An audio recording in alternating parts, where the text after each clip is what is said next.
टूटीना काल पलाल गुलाल मलब है नथिया झुलनी टूटीना ऐसा रंग लगाई बड़े भौजी के लगौले झूठी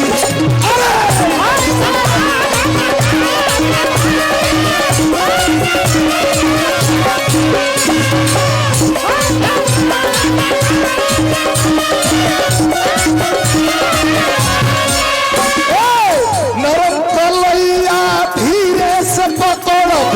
नरम कलैया धीरे से पकड़ब को चूड़ी टूटीना नरम कलैया धीरे से पकड़ब को चूड़ी टूटीना ऐसन रंग लगाई भौजी के लगौले छूटीना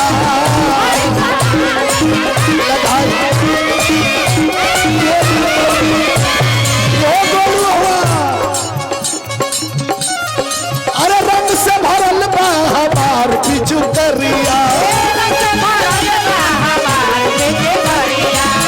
रंग दब रंगा में तोहरी चुनरिया चालू चल पीछ बाजार अरे चालू चल पीछ बाजार कमरिया लप लप लप ए भौजी मरी भौजी ए भौजी रंग दे पे चोलिया तो हाथ कमरिया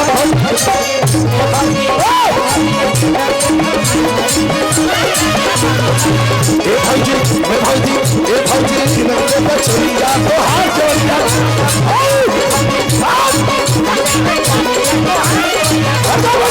बहुत बहुत धन्यवाद। ये हमारे घर बा ये हम जास्ती कर गावे के हमके ना चाहिए लेकिन हमारे छोट भाई ए चंदन बहुत मरे बैठल बनी हम मौज ले खातिर दे में माइक धरा के फांसी पे चढ़ोले बाड़े हमके अरे हम रोज तो गाते हैं एक दिन सुने थे भाई हमके और हम संगीत हमारी जिंदगी है अगर यह संगीत खत्म तो कुल खत्म मिजाज में तो नहीं तू गावा एक बाद कलाकार के लिखे ना बोलू एक बाद तू आवा तने हम देखा अब तू गईबा तो फिर आई एक बार काहे कि तो कंठ खुलेला ना या खुल जाला तो सोचला कि कितना का करी हम अब तो खाली छोटा सा टेलर वाला फिल्म पूरा बाकी बा ना ये मनवा तक लगबे न करी ऐसा संतू पहलवान व्यवस्था देले हुआ बार पहलवान बधाई बधाई चंदन बाबू के नाम पर एक बार हाथ ताली बजा के सम्मान हो गए आप लोग के साथ रोज रोज प्रोग्राम होला आप लोग दूर दूर तक 50 किलोमीटर जाके हमके सुने लगा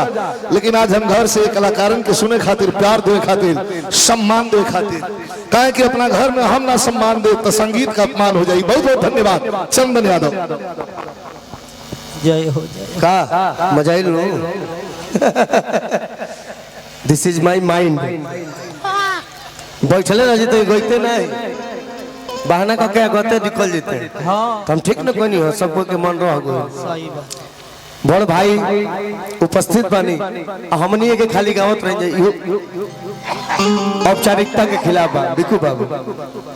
आइए शिवानी भाभी उठा चला चला आप लोग शुरू में देखनी हो हमार गौनी खाली गाना गा के ना होला तनी एक्टिंग होके तनी मजा होके बिना मजा के कहनी शुरू में गवैया बिना भाव के चूल्हा बिना ताव के हम मेहरारू बिना छाव के ये तीनों बेकार बड़े से सही बात आवा लाग बाबू सी लगा दे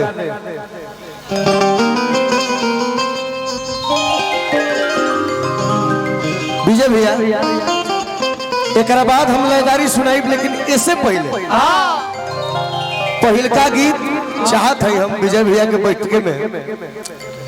कि गीत गौनई तनी भाव के चीज है गोलू बाबू आचर रहले हैं गौले हैं बिक्कू हमार डांस मिले हैं सब कोई के निमन लगल एगो छोटा सा भाव